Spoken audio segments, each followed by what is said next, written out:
ቀጣዩን የእርገት በዓል በኢየሩሳሌም ለማክበር ካንጋፋው መታደል አስጎብኝና የጉዞ ወኪል ጋር ቀጠሮ ተይዟል። እርገትን ጌታ ኢየሱስ ክርስቶስ ካረገበት ተራራ ጀምረን ከቤተልሔም እስከ ጎልጎታ ከገዳመ ቆሮንጦስ እስከ ዮርዳኖስ ወንዝ ከቀራንዮ እስከ ጌትሴማኒና ሌሎችም መጽሐፍ ቅዱሳዊ ቅዱሳን ቦታዎችን እንጎበኛለን። ምዝገባው በመጠናቀቅ ላይ ስለሆነ ይፍጠኑ። የደርሶ መልስ የኢትዮጵያ አየር መንገድ የበረራ ትኬት ዋጋ 150 ሺህ ብር፣ የጉዞ ቀንን ጨምሮ 10 ቀናት የሆቴል የመጓጓዣ የጉብኝት ቦታዎች ክፍያን ጨምሮ 1600 የአሜሪካን ዶላር። የምንጎበኛቸው ቦታዎች ደህንነታቸው የተጠበቀ በመሆኑ በወቅታዊ ጉዳይ አይስጉ።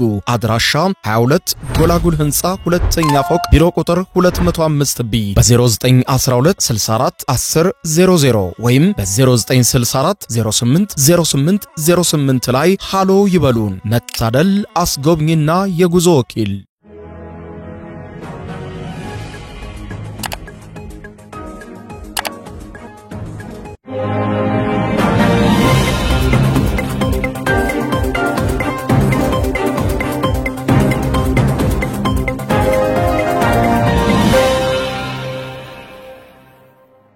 ጤና ይስጥልኝ ክቡራትና ክቡራን የዩቲዩብ ቻናል ቤተሰቦች፣ የሰዓቱን 3 አጫጭር መረጃዎች ይዤ ቀርብ ያለው የዩቲዩብ ቻናሌን ሰብስክራይብ በማድረግ የደወል ምልክቷን በመጫን በየሰዓታቱ ልዩነት ዓለም አቀፍና ሀገርኛ መረጃዎች ዩቲዩብ ላይ ሲጫኑ ቀድሞ ለእናንተ ማስታወቂያ መልእክት ወይም ኖቲፊኬሽን ይደርሷቸዋል። ወደ መረጃዎቹ ስናቀና የመጀመሪያው መረጃ የቱርኳ የንግድና የቱሪዝም ከተማ የሆነችው ኢስታንቡል በመሬት መንቀጥቀጥ መመታቷ ተሰምቷል። የመሬት መንቀጥቀጡ በአሁኑ ሰዓት በምን ሁኔታ ላይ ነው ያለው? ምን ጉዳት አደረሰ?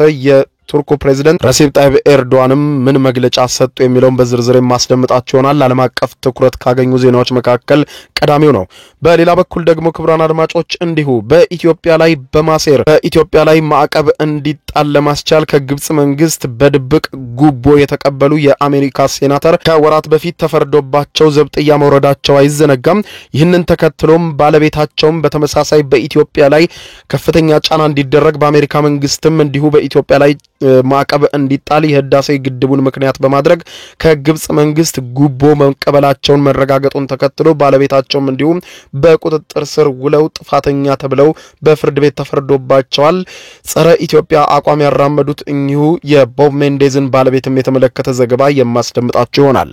በሌላ በኩል ክቡራን አድማጮች ዓለም አቀፍ ትኩረት ካገኙ ዜናዎች መካከል ደግሞ ሌላኛው ፕሬዝዳንት ዶናልድ ትራምፕ ያወጡት መግለጫ ነው። ዩክሬንና ሩሲያን በተመለከተ ባወጡት መግለጫ ስምምነት ሊደረስ ነበር፣ ነገር ግን ዘለንስኪ ሰላም አይፈልግም፣ ሰላም አዋኪ ነው ዘለንስኪ ሲሉ የዩክሬኑ መሪ ተችቷል። ጉዳዩን በተመለከተ አጠር ያለ ዘገባ ታድምጣላችሁ። እስከ ፍጻሜ ቆዩ። ዝርዝር መረጃውን አድምጡ ግብዣይ ነው። ወደ መረጃዎቹ አለፍኩ። አብረን እንከታተለው።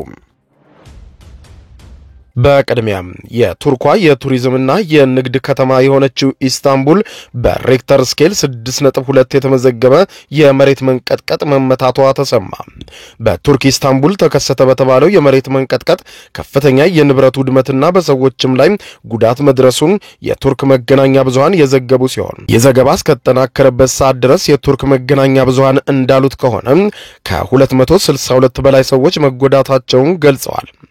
አብዛኞቹ ሰዎች ከመሬት መንቀጥቀጡ በተለይም ደግሞ ከህንጻዎች ውስጥ ለማምለጥ በማለት ሲሞክሩ የተጎዱ መሆናቸውን የኢስታንቡል አስተዳደር መግለጹን መገናኛ ብዙሃኖች ጠቅሰው በአደጋው ጉዳት የደረሰባቸውን ሰዎች ወደ ሕክምና ቦታዎች የማድረስ ስራ በፍጥነት መሰራቱንና የዘገባ እስከተጠናከረበት ሰዓት ድረስም ሁሉም ለህይወታቸው በሚያሰጋ ሁኔታ ላይ አለመሆናቸውን በማንሳት እስከ 10 ኪሎ ሜትር ጥልቀት የነበረውና በሬክተር ስኬል 6.2 የተመዘገበው ይሄው የመሬት መንቀጥቀጡ በኢስታንቡል በዋናነት ይከሰት እንጂ በአጠቃላይ በድምሩ 16 ሚሊዮን ህዝብ በሚኖርባቸው 3 የተለያዩ የቱርክ ከተሞች ማለትም የኢዝሚር፣ ቡርሳና እንዲሁም ባልኬሰር ከተሞችም ማካለሉንም አስታውቋል።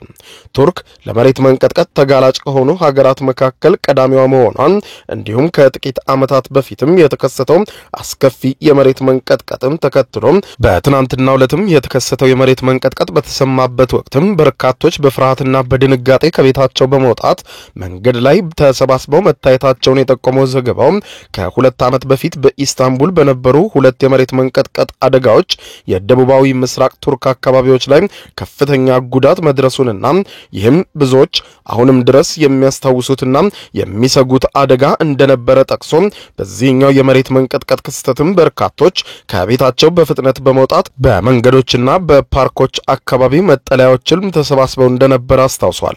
የመሬት መንቀጥቀጡ የተከሰተው በቱርክ የብሔራዊ ነጻነት እንዲሁም የህፃናት ቀን በሚከበርበት ዕለት በመሆኑ ተማሪዎች ትምህርት ቤቶች ውስጥ እንዳልነበሩና ከቤተሰቦቻቸው ጋር አንድ ላይ በመሆናቸው አደጋው የፈጠረው ስጋትና ግርግርንም መቀነሱን የጠቆመው ዘገባው አደጋውን በሚመለከት መግለጫ የሰጡት የቱርኩ ፕሬዝዳንት ረሲብ ጣይብ ኤርዶዋን ፈጣሪያችን የተመሰገነ ይሁን፣ አሁን ላይ ብዙ የተፈጠረ ችግር የለም፣ የተጎዱትን እያስታመምን ነው ሲሉ ፈጣሪ ሀገራችንና ህዝባችንን ከሁሉም አይነት አደጋና ችግር ይጠብቅልን ማለታቸውን ጠቅሶ የቱርክ የሀገር ውስጥ ጉዳዮች ሚኒስትር አሊ ዩርሊካና በበኩላቸው የመሬት መንቀጥቀጡ ለ13 ሰከንዶች የዘለቀ እንደነበረ አስታውሰው ነዋሪዎችም ጉዳት ወደ ደረሰባቸው ህንጻዎች እንዳይገቡና በቤታቸው ማደር ለሚያስፈራቸው ነዋሪዎች ደግሞ የስፖርት ማዘውተሪያ ስፍራዎችና መስጂዶችም ለማደር ክፍት እንደሚደረጉ በእነዚህ ቦታዎችም ማደር እንደሚችሉ መግለጻቸውን በማንሳት በአደጋው በህንጻዎች ላይ በደረሰው ጉዳት 378 የጉዳት ሪፖርቶች መቅረባቸውን የገለጹት የአካባቢው ጥበቃ ባለስልጣን 12 ህንጻዎች ደግሞ ከወዲሁ በደቀኑት ከፍተኛ ስጋት ተለይተው ነዋሪዎች ከህንጻዎቹ በፍጥነት እንዲወጡ መደረጋቸውን ሲገልጹ በከተማው ታሪካዊ የፋቲህ አካባቢ የሚገኝ ለረጅም ጊዜ የተተወ ረጅም ህንጻ በመሬት መንቀጥቀጡ ምክንያት መፍረሱን መግለጻቸውን መገናኛ ብዙሃን ዘግበዋል። የቱርክ ትምህርት ሚኒስትር በመጪዎቹ 2 ቀናት ትምህርት ቤቶች ትምህርት እንደማይጀምሩና የትምህርት ቤቶቹ የአትክልት ቦታዎች ደግሞ የመሬት መንቀጥቀጥ ስጋቱን ፈርተው መጠለል ለሚፈልጉ ነዋሪዎች ክፍት እንደሆኑ ያስታወሱ ሲሆን ከቱርኩ ፕሬዝዳንት ረሲብ ጣይብ ኤርዶዋን ጋር የፖለቲካ ፍጥጫ ውስጥ በመግባታቸው ታስረዋል የተባሉትና መንግስት ግን በሙስና ወንጀል አስረያቸዋለሁ ያላቸው የኢስታንቡል ከንቲባ ኤክሪም ኢማሞግሉ ከእስር ቤት ሆነው በጠበቆቻቸው በኩል ባስተላለፉት መልእክት በዚህ ወቅትም የከተማ ልማት እንዲሁም የአደጋ መከላከል ሰራተኞች ህይወታቸውን በመስጠት አደጋውን ለመከላከልና ዜጎችን ለመጠበቅ ሲሰሩ ከጎናችሁ ባለመሆናችን አዝናለሁ ማለታቸውን የጠቆመው ዘገባው አደጋውን ተከትሎ አሁንም ድረስ የኢስታንቡል ነዋሪዎች ለቀናት ከተማዋን ለቀው ለመቆየት በማሰብ ከከተማዋ ለቀው በመውጣት ላይ መሆናቸውን ሪፖርቶች አመልክተዋል። ከ2 ዓመታት በፊት በቱርክ ተከስቶ በነበረው አስደንጋጭ የመሬት መንቀጥቀጥ ከ53000 በላይ ሰዎች ህይወታቸው ማለፉ የሚታወስ ሲሆን በዚህም በሀገሪቱ በርካታ ህንጻዎችና መሰረተ ልማቶችም መውደማቸው እንዲሁም በአደጋው አዋሳኝ በሆነችው ሶሪያ 6000 የሚሆኑ ሰዎች ህይወታቸው ማለፉ መዘገቡ አይዘነጋም።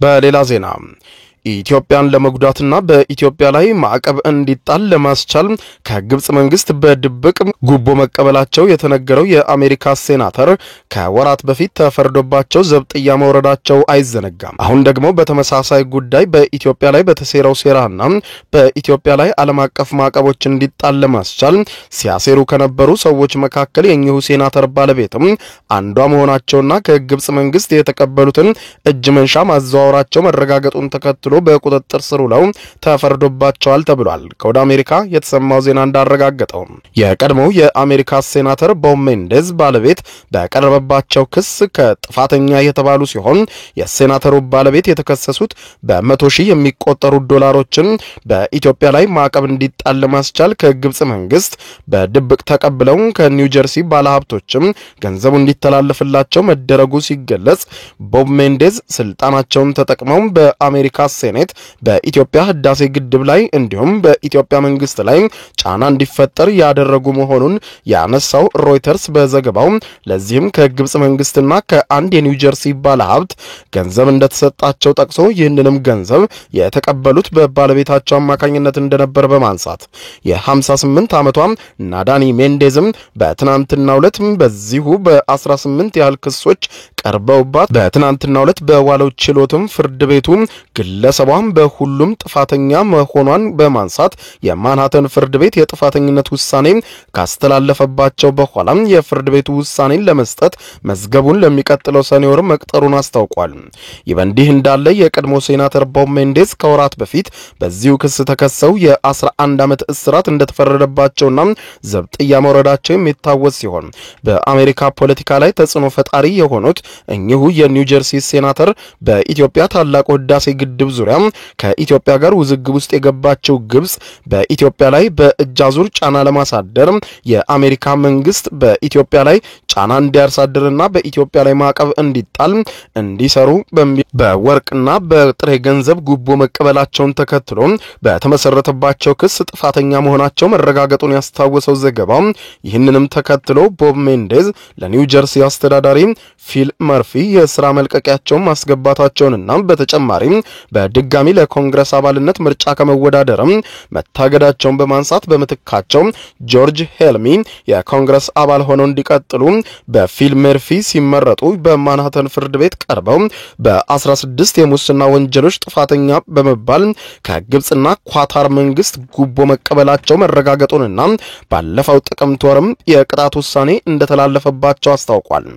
የዘር ሐረጋቸው ከኩባ የሚመዘዘው ቦብ ሜንዴዝ ዲሞክራት ፓርቲን ወክለው የአሜሪካ ሕግ አውጪ ምክር ቤት ከመቀላቀላቸው በፊት የኒው ጀርሲዋ ዩኒየን ሲቲን በከንቲባነት መምራታቸው የሚታወስ ሲሆን ከንቲባውም ከ4 ዓመታት በፊት የወቅቱ የአሜሪካ ውጭ ጉዳይ ሚኒስትር የነበሩትን ማይክ ፖምፒዮም በታላቁ የኢትዮጵያ ህዳሴ ግድብ ግንባታ የሶስትዮሽ ድርድር ላይ በንቃት እንዲሳተፉ ማድረጋቸውንና ይህንንም ያደረጉትም ከግብጽ ባለስልጣናት ከፍተኛ መጠን ያለው ገንዘብ ጉቦ ከተቀበሉ በኋላ እንደነበረ የጠቆመው ዘገባው የኢትዮጵያ የግብጽና የሱዳን መሪዎች በታላቁ የህዳሴ ግድብ ዙሪያ የሶስትዮሽ ውይይት በማድረግ ላይ ሲቆዩ የወቅቱ ፕሬዝዳንት ዶናልድ ትራምፕ ይህንን ውይይት ወደ ዋሽንግተን እንዲመጣ ማድረጋቸውን ብሎም በዋሽንግተን ዲሲ በተደረገው ተከታታይ የሶስትዮሽ ድርድር ላይ ኢትዮጵያ በጫና ወደ ስምምነት እንድትመጣ ግፊት ሲደረግ እንደነበር ጠቁሟል።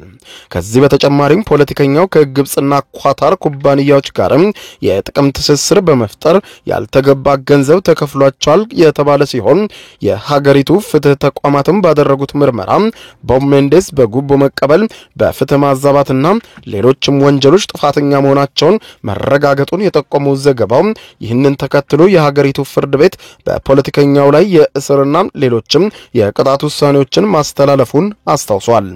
በመጨረሻም የአሜሪካው ፕሬዝዳንት ዶናልድ ትራምፕ የዩክሬኑን ፕሬዝዳንት ዘለንስኪ ሰላም የማይፈልግ ሰላም አዋኪ ሲሉ ገለጹ። ሩሲያን ጦርነቱን ለመቋጨት ክራሚያን እንድትቆጣጠር ዩክሬን እውቅና ባለመስጠቷ የሰላም ድርድሩን አውካለች በሚል የአሜሪካው ፕሬዝዳንት ዶናልድ ትራምፕ ዘለንስኪን ሰላም አዋኪ ሲሉ ከሰዋል። ፕሬዝዳንት ትራምፕ ትሩዝ በተሰኘው ማህበራዊ ትስስር ገጻቸው ዛሬ ሌሊቱን እንደገለጹት የሩሲያና ዩክሬንን ጦርነት ለማብቃት ተቃርቦ ነበር፣ ነገር ግን ዘለንስኪ ሰላም አይወድም፣ ሰላሙን አውኮታል ብለዋል። የትራምፕ ምክትል ጄዲ ቫንስ በበኩላቸው ሰላም እንዲመጣ ከተፈለገ ሁለቱ ሀገራት በአንዳንድ ግዛቶቻቸው ላይ ያሏቸውን አቋም መተውና መልቀቅ ይገባቸዋል ባይነን ብለዋል። ዩክሬን በበኩሏ በአውሮፓውያኑ 2014 ዓመተ ምህረት ሩሲያን በኃይል የተቆጣጠረችውን የክሬሚያን ፔኒንሱላ የይገባኛል ጥያቄ ስታነሳ ከርማለች። ደም አፋሳሽ የሆነውና ሚሊዮን ዩክሬናውያንን ለስደት የዳረገው 3 ዓመታትን የተሻገረው ደም አፋሳሹ የሩሲያና ዩክሬን ጦርነት አሁንም ሲቀጥል የሀገራቱ የተኩስ አቁም ድርድር ትግበራም እንደ ሰማይ ርቋል ብለዋል መገናኛ ብዙሃን እንደዘገቡ። ሩሲያ ክሬሚያን በ2014 በቁጥጥሯ ስር ካስገባች በኋላ የዘገባ እስከተጠናከረበት ሰዓት ድረስ ላለፉት 11 ዓመታቶች በቁጥጥሯ ስር አድርጋው እንደምትገኝ ይታወቃል። የክራሚያ ሰርጥ ሩሲያም በበላይነት መቆጣጠሯን ይደግፋሉ ተብለው ከዚህ ቀደም ትራምፕ ለተነሳላቸው ጥያቄ ማንም ቢቆጣጠረው እኔ ግድ የለኝም የኔ መሬት አይደለም በማለት ገልጸው በዚህም ጦርነት እንዲያበቃና ሰዎች መሞት እንዲያቆም ብቻ ፍላጎት እንዳላቸው ገልጸዋል። የዩክሬኑ ፕሬዝዳንት ቮሎዲሚር ዜሌንስኪ በበኩላቸው ሩሲያ ክሬሚያን እንድትቆጣጠር መፍቀድ ከሕገ መንግስቴ ውጪ ነው ሲሉ ሞግተዋል። ጦርነቱን ለማብቃት ከዚህ ቀደም የትኛውንም እርምጃ ወስዳለው ያሉት የዩክሬኑ ፕሬዝዳንት ዜሌንስኪ አሁን ላይ ሩሲያ እንኳን በዚሁ ደም አፋሳሹ ጦርነት የያዘቻቸውን እነዛ ፖሮዣንና ሌሎችንም መሬቶች ጨምሮ በ2014 የያዘችውንም የክራሚያን መሬት ለቃ መውጣት አለባት በማለት መግለጿ በርካቶችን አነጋግሯል። ጦርነቱ የሚቋጭበትን አውድም እያጠበበው መምጣቱም ተዘግቧል። ክቡራን አድማጮች ለሰዓቱ ብታደምጧቸው መልካም ናቸው ያልኳቸው አጫጭር መረጃዎች የሰማችኋቸው ናቸው። ከሰዓታት በኋላ በሌላ መረጃ ተመልሰን እስከምንገናኝ በያለንበት የዓለም ዳር ቸር እንቆይ።